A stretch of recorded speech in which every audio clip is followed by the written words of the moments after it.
Hi friends, welcome to నాటు వైద్యం. ఈరోజు మనం చాలా మంది నాకు కాల్ చేసి అడుగుతున్నారండి. చిన్న పిల్లలు, మా పిల్లలు రాత్రిపూట ఎప్పుడు పళ్ళు కొరుకుతూ ఉంటారు, సౌండ్స్ వస్తూనే ఉంటుంది పళ్ళు కొరుకుతున్నట్టుగా. దీనివల్ల ఏమైనా సమస్యనా, ఇది తగ్గించుకోవడానికి ఏదైనా చిట్కా ఉంటే చెప్పమని చాలా మంది అడుగుతున్నారండి.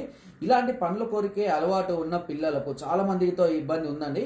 సో ఇలాంటి ఇబ్బంది పడుతున్న వారికి అవిస పూలు దొరుకుతాయండి. అవిస పూలలో ఒక 2 లేదా 3 మిరియాలను దంచి చిన్న ముద్దలాగా చేసి పిల్లలతోటి తినిపిస్తూ ఉండాలి.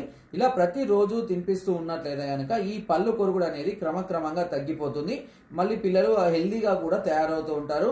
పిల్లలలో వచ్చే కంటి సమస్యలకు కూడా చాలా అద్భుతంగా పనిచేస్తుందండి ఇది. కళ్ళు కూడా, ఎందుకంటే ఈ మధ్యకాలంలో పిల్లలు ఎక్కువగా సెల్లకు అడిక్ట్ అయిపోయారు కదా.